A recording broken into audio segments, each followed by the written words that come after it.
Le rapport annuel du secrétaire général des Nations Unies, en haut accent Antonio Guterres, a salué le travail de terrain mené par les forces armées royales en vue de se débarrasser des mines, pointant la coopération totale et automatique du Royaume du Maroc avec la mission de la MINURSO au Sahara dans toutes les activités liées aux mines. Selon le document de l'ONU consulté par Express, les forces armées royales ont signalé la destruction de 52 mines terrestres antipersonnel et anti-chars, ainsi que la destruction de 770 pièces d'explosifs, au cours de la période du 1er septembre 2021 au 31 juillet 2022. L'ONU a indiqué que l'armée marocaine a également contribué à la libération de 134,37 millions de mètres carrés de terrain à l'ouest de la berme, expliquant que le Maroc a coopéré avec la mission concernant les activités de déminage, mais a demandé des garanties au Polisario que les zones libérées ne seraient pas être utilisées dans toute action hostile. La même source a indiqué que les deux équipes de déminage de la mission MINURSO dans le désert travaillaient pour assurer la sécurité du personnel des Nations Unies,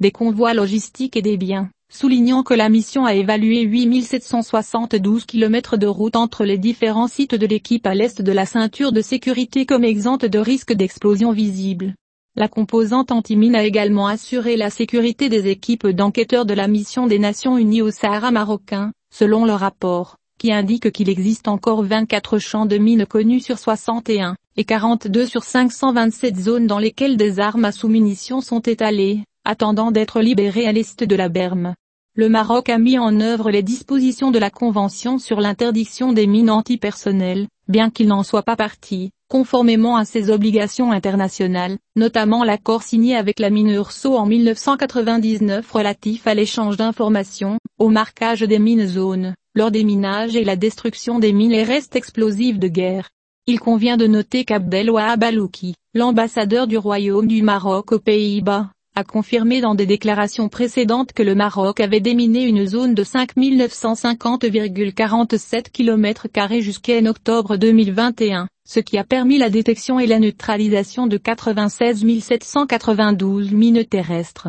dont 49 348 mines antipersonnel et la destruction de 21 522 restes explosifs de guerre.